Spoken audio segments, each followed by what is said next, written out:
बिस्मिल्लाहिर्रहमानिर्रहीम अल्हम्दुलिल्लाहि रब्बिल आलमीन अल्लाहुम्मा सल्लि अला मुहम्मदिन व आलि मुहम्मद। नाज़रीन अस्सलामु अलैकुम। जैसा कि आपको मालूम है, हमारे ये लेक्चर्स इस्लामिक बिलीफ सिस्टम के बारे में हैं। इन लेक्चर्स में हम इस्लाम के बुनियादी अक़ायद को एक एक करके साबित कर रहे हैं। अगर आपको याद हो तो पिछले लेक्चर में हमने खुदा के वजूद पर अक़ली और फ़ितरी दलीलें दी थीं। आज के लेक्चर में हम उन लोगों की बात का जायज़ा लेना चाहते हैं जो खुदा को नहीं मानते या फिर डट कर खुदा का इनकार करते हैं, जिन्हें आम तौर से एथीस्ट कहा जाता है। हम ऐसा इसलिए करना चाहते हैं क्योंकि सिर्फ हम अपनी बात कहें और दूसरों की बात न सुनें, यह सही नहीं होगा। हम चाहते हैं कि दोनों तरफ की दलीलें और सबूत पेश किए जाएं, यानी उन लोगों की दलीलें भी पेश की जाएं जो खुदा को मानते हैं और उन लोगों के सबूत और दलाइल को भी पेश किया जाए जो खुदा को नहीं मानते, ताकि आप जैसे लोग बग़ैर किसी तरफदारी के आसानी से सही फ़ैसला कर सकें कि सच किसके साथ है। इससे पहले कि हम आज के लेक्चर का आगाज़ करें, हम शुरू में ही कुछ बातें आपके सामने पेश करना चाहते हैं। सबसे पहली बात जो हम बताना चाहते हैं वो ये कि आज के लेक्चर में साइंस की बातें ज़्यादा होंगी। बात दरअसल ये है कि आज के दौर के अव्वल दर्जे के एथीस्ट या अव्वल दर्जे के वो लोग के जो खुदा का इनकार करते हैं, ज़्यादातर साइंटिस्ट हैं और उन्होंने खुदा का इनकार साइंस की बुनियाद पर किया है। इसलिए हम मजबूर हैं कि हम उन लोगों की बात का तज़किरा करें और नतीजतन साइंस की बातों को आपके सामने पेश करें। आज जिन साइंटिस्ट की बातों का हम इजमाली तौर पर तज़किरा करेंगे, उनमें Stephen Hawking, Richard Dawkins, Christopher Hitchens, Paul Davies और इसी तरह के दीगर अफराद। एक बात जो मैं शुरू में ही आपके सामने पेश करना चाहता हूँ वो ये कि जहाँ तक मेरा ताल्लुक़ है, मैं ख़ुद भी साइंस का स्टूडेंट रह चुका हूँ। मैंने फ़िज़िक्स में एमएससी किया है और दूसरी तरफ मैंने एक अरसे तक क़ुम जाकर इल्म दीन हासिल किया है, यानी इस्लामिक स्टडीज़ को पढ़ा है। इसलिए मैं कह सकता हूँ कि मैंने दोनों दुनियाएं देखी हैं, फ़िज़िक्स की दुनिया भी, साइंस की दुनिया भी और साथ ही साथ इस्लाम या दीन की दुनिया भी। इसलिए मैं रिलीजन और फ़िज़िक्स दोनों से आगाह हूँ। मैंने ये बात आपके सामने इसलिए पेश की ताकि आपको ये न लगे कि इनको ख़ुद तो साइंस की ख़बर नहीं और ये साइंस की बातें कर रहे हैं, या फिर आप ये न कहें कि इनको ख़ुद तो इल्म दीन या रिलीजन की ख़बर नहीं और ये रिलीजन या दीन की बातें कर रहे हैं। बहरहाल हम आगे बढ़ते हैं और उन साइंसदानों का या एथीस्ट लोगों का तज़किरा करते हैं कि जिनकी बातें आज हम पेश करेंगे। जाहिर सी बात है, हमारे पास बड़ा महदूद वक्त है, इनमें तमाम लोगों की बातें तो नहीं आ सकेंगी, एक दो चुनिंदा लोगों की बातें आ सकेंगी। जिन लोगों की बातें इजमाली तौर पर आज हम पेश करेंगे, उनमें सरफ़हरिस्त स्टीफन हॉकिंग हैं कि जो इंग्लैंड के रहने वाले बहुत मशहूर फ़िज़िसिस्ट हैं। इनको बहुत सारे इनामात मिले हैं, इनकी बहुत सारी किताबें हैं, मगर उन किताबों में से दो किताबें बहुत ज़्यादा मशहूर हुईं। एक किताब a brief history of time और दूसरी किताब द ग्रैंड डिज़ाइन। इसके बाद एक और इंग्लिश बायोलॉजिस्ट हैं, यानी इंग्लैंड के रहने वाले बायोलॉजी के माहिर जनाब रिचर्ड डॉकिंस। ये इस वक्त अलग अलग दुनिया की यूनिवर्सिटीज़ में पढ़ाते हैं और ऑक्सफोर्ड में भी पढ़ा चुके हैं। इनकी जो किताब बहुत मशहूर हुई उसका नाम था द गॉड डिल्यूजन, यानी खुदा के नाम पर धोखा। इसके बाद हम क्रिस्टोफर हिचेंस को पेश करते हैं, जो इंग्लिश राइटर भी हैं और साथ ही साथ जर्नलिस्ट भी हैं। इन्होंने हाल ही में इंतकाल किया सन 2011 में अमेरिका में। इनकी किताब जो मशहूर हुई उसका नाम था गॉड इज़ नॉट ग्रेट, और इसी तरह से इनकी एक और किताब जो बहुत मशहूर हुई उसका नाम था मॉर्टेलिटी। इसके बाद हमारे सामने जिस फिजिसिस्ट के नज़रियात हैं वो हैं पॉल डेवीज़, जो कि इंग्लैंड के रहने वाले बड़े मशहूर फिजिसिस्ट हैं। इस वक्त मेरे पास इनकी कम से कम 2 किताबें, एक ये किताब माइंड ऑफ गॉड और दूसरी किताब God and the new physics मौजूद है। हम इनकी बातों को भी इजमालन आपके सामने पेश करेंगे। इसके बाद जो मशहूर शख्सियत जिनका तज़किरा यहाँ पर करना ज़रूरी है वो हैं सैम हैरिस। ये अमेरिकन न्यूरो साइंटिस्ट हैं और साथ ही साथ फ़िलासफ़र हैं। इनकी एक किताब बहुत मशहूर हुई जिसका नाम था द एंड ऑफ फेथ, यानी अक़ीदे का ख़ात्मा। एक और किताब जिसमें इन्होंने डिबेट की है नवाज़ नामी एक इस्लामिस्ट से, जिसका नाम है इस्लाम and the future of tolerance. तो ये वो साइंसदां या न्यूरो साइंटिस्ट लोग थे कि जिनकी बातें हम आपके सामने इजमाली तौर पर पेश करेंगे। इसके अलावा एक और शख्सियत जो बहुत मशहूर हुई वो हैं जनाब डैन बार्कर साहब। डैन बार्कर पहले एक ईसाई पादरी यानी प्रीस्ट थे, फिर एक दिन इनका दिमाग बदला और इन्होंने खुदा को मानने से इनकार कर दिया और ये एथीस्ट बन गए। इनकी एक डिबेट हुई हसनैन रजब अली साहब से। हसनैन रजब अली साहब एक इस्लामिक स्कॉलर हैं और अच्छे ओरेटर हैं। वो डिबेट बहुत मशहूर हुई और उसकी DVD भी इस वक्त हमारे पास है और इसका उन्वान है डज गॉड नॉट एग्जिस्ट। इन लोगों की बातों का आज हम इजमालन जायज़ा लेंगे। आइए सबसे पहले स्टीफन हॉकिंग की बात करते हैं कि उन्होंने क्या कहा है। मैंने आपको बताया कि उनकी एक किताब बहुत मशहूर हुई जिसका नाम a brief history of time था। स्टीफन हॉकिंग के नज़रियात को मैं अपने अल्फाज में आपके सामने पेश कर रहा हूँ और उसके बाद जहाँ जहाँ ज़रूरत होगी मैं उसकी रद्द भी करूँगा। स्टीफन हॉकिंग पहले ये कहते हैं कि there was no creation event. मैं अंग्रेज़ी में उनकी बातों को पेश कर रहा हूँ और उर्दू में उसे एक्सप्लेन करूँगा। वो कहते हैं कि ये कायनात नहीं बनी है, खिलकत का कोई अमल वजूद में नहीं आया, यानी सरासर वो इस कायनात के खल्क किए जाने या बनाए जाने का इनकार करते हैं। उनका नज़रिया किस तरह से डेवलप हुआ मैं उसके स्टेप्स आपके सामने पेश करने जा रहा हूँ। पहला स्टेप यह है कि हॉकिंग के पहले, before Hawking, scientist had found that universe is expanding with galaxies moving away from each other. Hawking के पहले ही साइंटिस्ट ने यह पता लगा लिया था कि कायनात में जितनी कहकशानें हैं वो एक दूसरे से दूर जा रही हैं, फैल रहा है ये universe. This is because the basis of well known big bang theory which says that entire universe came into existence abruptly about 15 billion years ago in a gigantic explosion।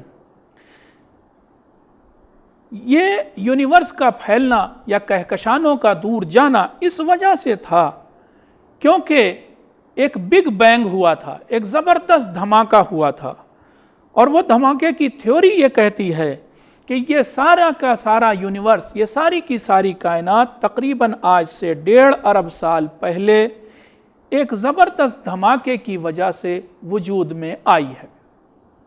The expansion seen today can be regarded as a vestige of primeval outburst. जो कुछ आज expansion दिख रहा है, ये जो कहकशानें दूर जा रही हैं, ये जो गैलेक्सीज दूर जा रही हैं, ये इस वजह से है क्योंकि असल में बहुत साल पहले, 1.5 अरब साल पहले एक धमाका हुआ था और धमाके के बाद ये गैलेक्सीज, ये कहकशानें दूर जाने लगीं। चौथा स्टेप ये है कि the big bang theory automatically evades the paradoxes of an eternal cosmos. वो कहते हैं कि ये जो बिग बैंग है, ये जो धमाका ज़बरदस्त हुआ, ये नज़रिया अपने आप उस चीज़ को ख़त्म कर देता है, उस नज़रिए को ख़त्म कर देता है जो ये कहता है कि ये कायनात अबदी है और इटर्नल है, ये हमेशा से है, अज़ली है। अलबत्ता हम मुसलमान, मैं यहाँ पर कह दूँ कि हम इस कायनात को अज़ली नहीं मानते, इटर्नल नहीं मानते। And because the universe is finite in age, there is no problem with irreversible process. वो कहते हैं क्योंकि इस कायनात की एक मखसूस उम्र है, एक ख़ास उम्र है, इसलिए अगर हम प्रोसेसेस को उल्टा ले जाएं, जो जो काम हुए उनको उल्टा करें, तो उसमें कोई प्रॉब्लम नहीं है। अगला स्टेप क्या है? अगला स्टेप यह है, if one imagines running the cosmic movie backward, then the galaxies get closer and closer together until they merge। अगर आप इस कॉस्मिक मूवी को, जिस तरह से एक वीडियो को पीछे की तरफ चलाया जाता है या रिवर्स प्ले किया जाता है, अगर आप इस कायनात की मूवी सोचें, एक तसव्वुर करें, इस कायनात की मूवी हो और उस मूवी को, उस वीडियो को पीछे की तरफ चलाएं, तो ये कहकशानें करीब आती चली जाएंगी और ये सिमटती चली जाएंगी, यहाँ तक कि ये एक में एक मिल जाएंगी। Then the galactic material gets squeezed more and more until a state of enormous density is reached। यहाँ तक कि जो गैलेक्टिक मटेरियल है, यानी जिससे ये कहकशान बनी है, ये तमाम कहकशानें जिस मादे से बनी है, वो इतना सिकुड़ जाएगा, वो इतना सिमट जाएगा कि उसकी डेंसिटी बहुत ज़्यादा हो जाएगी, उसका घनापन बहुत ज़्यादा हो जाएगा। अगला स्टेप क्या है? अलबत्ता मैं यहीं पर बता दूं आपको, ऐसी एक चीज़ को ये लोग ब्लैक होल कहते हैं। हम अगर मौका हुआ तो ब्लैक होल के ऊपर बाद में थोड़ी और रोशनी डालेंगे। ब्लैक होल कुल मिलाकर के वो मादा है कि जिसकी डेंसिटी और जिसकी ग्रेविटी बहुत बहुत ज़्यादा है, यहाँ तक कि लफ्ज़ इस्तेमाल किया गया इमेंसली डेंस का, और जिसकी ग्रेविटी भी बहुत ज़्यादा हो। आगे चलते हैं और छठवां स्टेप मैं इसी नज़रिए का आपके सामने पेश करता हूँ, और वो ये है कि if the matter in the universe were spread uniformly, then it must have been infinitely compressed at the first moment. In other words, the entire cosmos would have been squeezed into a single point. अगर फिर उसी सिमटी हुई, सिकुड़ी हुई चीज़ को और ज़्यादा compress और सिमटा हुआ माना जाए, तो वो एक नुक्ते पर जमा हो जाती है। ये स्टीफन हॉकिंग कह रहे हैं। At this point the gravitational force and the density of the material were infinite. वो कहते हैं उस नुक्ते की ग्रेविटी, यानी उसके अंदर कुव्वत कशिश, कुव्वत जाज़बा लामहदूद था, इनफाइनाइट था, और इसी तरह से उसकी डेंसिटी, उसका घनापन भी लामहदूद था। A point of infinite compression is known as singularity. ये हॉकिंग का ख़ास नज़रिया है, यानी उस नुक्ते का नाम कि जहाँ पर ग्रेविटी लामहदूद हो, कुव्वत जाज़बा लामहदूद हो, इनफाइनाइट हो, और जहाँ पर डेंसिटी भी इनफाइनाइट हो, उसे सिंगुलैरिटी कहा जाता है। सातवां स्टेप हम इसी थ्योरी का आपके सामने पेश कर रहे हैं, और वो ये कि therefore big bang theory states that the universe arose from a singularity of virtually no size. Singularity या वो पॉइंट या वो नुक्ता, उसका कोई साइज नहीं था, इतना छोटा था जिससे ये कायनात बनी, वो नुक्ता इतना छोटा था कि लगभग उसका कोई साइज नहीं था। Which gave rise to the dimension of space and time in addition to all matter and energy. वही नुक्ता जब फटा, जब बिग बैंग हुआ, तो उसी से फिर स्पेस और टाइम की डायमेंशन बन गई, यानी मकान और ज़मान की अबआद वजूद में आ गई। In short, Hawking says at one point everything in universe was squeezed into a singularity which then exploded into a big bang, eventually forming galaxies, stars, planets and everything that exists. कुल मिलाकर कहा जाए तो Hawking ये कहते हैं कि एक नुक्ता जब फटा तो उससे ये कहकशानें बन गईं, ये सितारे, ये चाँद, ये सूरज, ये सारी चीज़ें बन गईं। आइए हम अब स्टीफन हॉकिंग के नज़रियात में मौजूद कमियों को उजागर करें। कौन से नक़ाइस, कौन सी कमियां, कौन से फ्लॉज इस नज़रिए में पाए जाते हैं। पहली बात ये कि Einstein's general theory of relativity states that nothing can travel faster than light. Einstein कहते हैं कि कोई चीज़ भी नूर से ज़्यादा, लाइट से ज़्यादा तेज़ नहीं चल सकती। However, if we take the idea of black hole, an object in space with immense density and gravity, and the idea of singularity, which is the center of black hole, we are forced to believe that sound waves can travel faster than light. मैं यह बात आपको ऐसे समझाता हूँ, वो ये कि देखिए आवाज़ की जो तरंगें या वेव्स हैं वो जब हवा में चलती हैं तो उनकी रफ्तार कम होती है, लेकिन जब आवाज़ की वेव्स या साउंड वेव्स जब किसी मेटल में चलती हैं तो उनकी रफ्तार ज़्यादा होती है। वजह यह है कि मेटल के जो मॉलिक्यूल्स हैं, जो पार्टिकल्स हैं, वो करीब करीब होते हैं। जितनी भी डेंसिटी बढ़ती जाती है, जितना भी घनापन चीज़ का बढ़ता जाता है, उसमें आवाज़ की स्पीड बढ़ती जाती है। अब अगर किसी चीज़ की डेंसिटी इनफाइनाइट मानी जाए और यह कहा जाए कि वो लामहदूद घनी है, तो उसमें आवाज़ की रफ्तार भी लामहदूद हो जाएगी।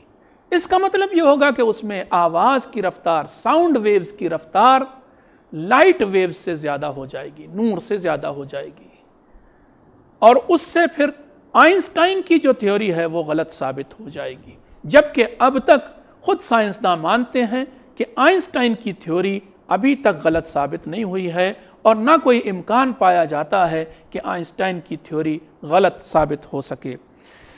तो कुल मिलाकर के अगर हम ये माने, यानी सिंगुलैरिटी की बात, कि ऐसा कोई ज़र्रा था कि जिसमें इनफाइनाइट ग्रेविटी और इनफाइनाइट डेंसिटी पाई जाती थी, तो फिर उसमें साउंड वेव्स की रफ्तार लाइट से ज़्यादा हो जाएगी और वो चीज़ आइंस्टाइन की थ्योरी के ख़िलाफ़ होगी, यानी ख़ुद साइंस के ही ख़िलाफ़ हो जाएगी। दूसरी कमी जो स्टीफन हॉकिंग के आइडिया में है वो ये कि one of the main features of general theory of relativity given by Einstein is that the affairs of matter can not be separated from the affairs of space and time. मैं आसान ज़बान में कहूँ कि मादा या मैटर को space और टाइम से अलग नहीं किया जा सकता, ज़मान और मकान से मादे को अलग नहीं किया जा सकता। या ऐसे कहूँ कि जहाँ जहाँ मादा है वहाँ पर मकान और ज़मान होगा ज़रूर, वहाँ पर स्पेस और टाइम की डायमेंशन होगी ज़रूर। तो कुल मिलाकर के इसमें भी एक कमी पाई जाती है और वो ये कि सिंगुलैरिटी के, यानी वो ज़र्रा के जिसकी बात स्टीफन हॉकिंग कह रहे थे, या वो पॉइंट कहूँ, ज़र्रा भी ना कहूँ, पॉइंट कि जिसको स्टीफन हॉकिंग कह रहे थे, वो कह रहे थे कि जब सिंगुलैरिटी की हम बात करते हैं तो वहाँ पर ना स्पेस की डायमेंशन थी और ना टाइम की डायमेंशन। अब अगर ऐसा हो जाए कि ना स्पेस की डायमेंशन रहे ना टाइम की डायमेंशन, तो फिर इसका मतलब यह हो गया कि हमने मैटर और स्पेस और टाइम को अलग कर दिया, जबकि ऐसा मुमकिन नहीं है। आइंस्टाइन कहते हैं कि मादा या मैटर स्पेस और टाइम से अलग नहीं हो सकता। आइए तीसरी बात करते हैं हॉकिंग की थ्योरी की, और Hawking's theory of singularity does not explain life on earth. यह तीसरी कमी है हॉकिंग के नज़रिए की। हॉकिंग का नज़रिया ये नहीं बता पाता कि इस ज़मीन पर ज़िंदगी कैसे आई, जिंदा चीज़ें कैसे आईं। हॉकिंग का नज़रिया बहुत कोशिश की जाए, बड़ा ज़ोर लगाया जाए तो इतना तो साबित कर सकता है कि ये कायनात एक धमाके की देन है, हालांकि ये भी नज़रिया गलत है। लेकिन अगर ये मान भी लिया जाए कि ये कायनात एक धमाके की देन है, तो फिर सवाल ये होता है कि इस दुनिया में कम से कम जिंदा चीज़ें कहाँ से आईं? मुर्दा चीज़ों से, पत्थरों से, मादे से, मैटर से ये कैसे जिंदा चीज़ें बन गईं? ये एक्सप्लेन नहीं कर पाता हॉकिंग का नज़रिया। एक और कमी जो हॉकिंग के नज़रिए में पाई जाती है, जो चौथी कमी है, और वो मैं इस तरह से आपके सामने पेश कर रहा हूँ कि we ask Hawking where did the big bang occur, कि ये बिग बैंग कहाँ हुआ? वो जवाब देते हैं the big bang did not occur at a point in space at all, space itself came into existence with the big bang. फिर हम उनसे पूछते हैं कि अच्छा, अगर स्पेस नहीं था और ये बिग बैंग हो गया, यानी बिग बैंग के बाद स्पेस की डायमेंशन या मकान की बौद वजूद में आई, तो फिर उससे पहले क्या था? इस धमाके से पहले क्या था? फिर हम वक्त के बारे में उनसे पूछते हैं, और वो क्या कि what happened before big bang, big bang उस ज़बरदस्त धमाके से पहले क्या था, इसके बारे में देखिए हॉकिंग क्या कहते हैं, देयर वॉज नो बिफोर। आप बिफोर की लफ्ज़ ना इस्तेमाल कीजिए, क्यों? Time itself began with the big bang, time खुद जो शुरू हुआ वो धमाके के बाद शुरू हुआ, तो उससे पहले के लिए लफ्ज़ पहले कहना भी गलत है। We immediately tell to Hawking, अब हम हॉकिंग से कहते हैं the way you are telling that big bang did not occur, यह हमारा कहना है हॉकिंग से, the way you are telling that big bang did not occur at a point in space and time, rather it is beyond space and time, we say our God is beyond time and space. एक और जवाब जो हम Hawking का देना चाहते हैं, और वो वही कि जो खुद साइंसदानों की बात के खिलाफ है। एम्पिरिसिज्म का आइडिया हमने आपके सामने पेश किया था। एम्पिरिसिज्म ये कहता है कि वही चीज़ सही है जिसे लैब में टेस्ट और वेरीफाई किया जा सके। यहाँ पर हॉकिंग का नज़रिया जो वो सिंगुलैरिटी का देते हैं, ये लैब में और प्रैक्टिकली वेरीफाई नहीं किया जा सकता। वजह यह है कि कायनात को जानने के लिए या चांद सितारों को या कहकशानों और गैलेक्सीज़ को जानने के लिए हम यानी साइंटिस्ट इस दुनिया से लाइट वेव्स को भेजते हैं, क्योंकि लाइट से ज़्यादा तेज़ कोई चीज़ नहीं है। लाइट वेव्स जाती हैं, उस ऑब्जेक्ट से, उस चीज़ से टकरा कर वापस आती हैं, उन वेव्स को दोबारा एनालाइज किया जाता है और नतीजा निकाला जाता है कि वो चीज़ कैसी है।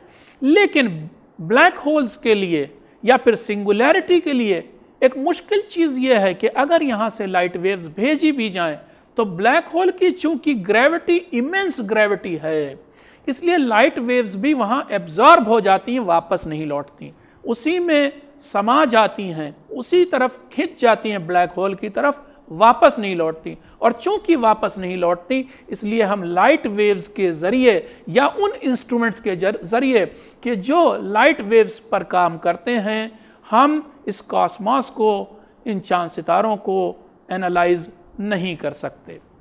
अलबत्ता रिसेंटली यानी फरवरी के महीने में, फरवरी सन 2016 में एक नया एक्सपेरिमेंट हुआ और उसके ज़रिए साइंसदानों ने कहा कि हम ब्लैक होल्स के होने का पता लगा सकते हैं, और हमें पता चला है। और उन्होंने ग्रेविटेशनल वेव्स के ज़रिए 2 ब्लैक होल के मर्जर की खबर दी, लेकिन बहरहाल लाइट के ज़रिए ब्लैक होल को पता नहीं लगाया जा सकता। आइए अब मैं आखिरी जुमला कहता हूँ हॉकिंग के नज़रियात के बारे में, कि बात दरअसल ये है कि हॉकिंग ने सिर्फ़ और सिर्फ ईसाइयत को देखा। ख़ुद वो एक ऐसे मुल्क में रहते थे कि जहाँ ईसाइयत का बोलबाला था, और ईसाइयत में बहुत सारे फ्लॉज और कमियां हैं, मैं उनको डिस्कस नहीं करने जा रहा हूँ, लेकिन वो पर्सनल गॉड के कायल हैं। और फिर वो बाइबल में जहाँ जहाँ इस्तेमाल होता है लफ्ज़ के गॉड सेज या मसलन गॉड बिकम्स एंग्री, इस तरह के अल्फाज फिर वो एक इंसान की तरफ ले जाते हैं। यानी कुल मिलाकर के ईसाई लोग खुदा का जो तसव्वुर पेश करते हैं वो एक इंसानी तसव्वुर है। इस वजह से भी बहुत से लोगों ने ईसाइयत का इनकार किया, और ना सिर्फ ईसाइयत का इनकार किया, उस उसी सिलसिले में तमाम अदियान का, तमाम दीनों का, तमाम धर्मों का इनकार कर दिया और यह कहा कि हम धर्म को नहीं मानते। तो मैं ऐसे कहूँ कि ईसाइयत की हुई बातों का खमियाजा इस्लाम और दीगर धर्मों को भी भुगतना पड़ा, क्योंकि ईसाइयत में गॉड का कंसेप्ट कुछ और था, मगर फिर भी इस्लाम को उसका खमियाजा, उसका भुगतान भुगतना पड़ा। इसके बाद हम रिचर्ड डॉकिंस की बातों का जायज़ा लेंगे। हमने बताया था कि रिचर्ड डॉकिंस ने एक किताब लिखी, बहुत मशहूर किताब, द गॉड डिल्यूजन, यानी खुदा के नाम पर धोखा। और वो बहुत बड़े इंग्लिश बायोलॉजिस्ट हैं और वो थ्योरी ऑफ इवोल्यूशन में यानी नज़रिया इर्तिक़ा में बिलीव करते हैं। वो कहते हैं कि evolution by natural selection can explain intelligent design in nature. ये जो डिज़ाइन, ये जो नज़्म कायनात में पाई जाती है, वो कहते हैं इसको नज़रिया इर्तिक़ा के ज़रिए साबित किया जा सकता है। यानी वही नज़रिया इर्तिक़ा जो ये कहता है, वही थ्योरी ऑफ इवोल्यूशन, कि कभी इस दुनिया में या इस कायनात में सिर्फ मुर्दा चीज़ें थीं, फिर धीरे से पहली ज़िंदा चीज़ वजूद में आई और फिर उस ज़िंदा चीज़ में भी कमाल पैदा हुआ और वह बेहतर बन गई। एक नई नौ, एक नई स्पेशीज़ वजूद में आई कि जो बेहतर स्पेशीज़ थी, और उसके बाद उससे बेहतर नौ, उसके बाद उससे बेहतर, यहाँ तक कि इंसान बन गया। तो वो कहते हैं कि इस कायनात की नज़्म को या डिज़ाइन को इस थ्योरी ऑफ इवोल्यूशन से समझाया जा सकता है। ही सेज, यानी रिचर्ड डॉकिंस कहते हैं कि there are two options before us to define the universe. Number one, a hypothesis involving a designer यानी खुदा, that is a complex being यानी गॉड, to account for the complexity that we see in the universe. पहली चीज़ वो कहते हैं कि हमारे पास दो रास्ते हैं, या तो हम ये रास्ता अपनाएं कि एक पेचीदा चीज़ को पेचीदा चीज़ के ज़रिए बयान करने की कोशिश करें। एक तरफ पेचीदा चीज़ ये कायनात है और हम ये बयान करें कि इस कायनात को खुदा ने बनाया जिसका तसव्वुर खुद पेचीदा है।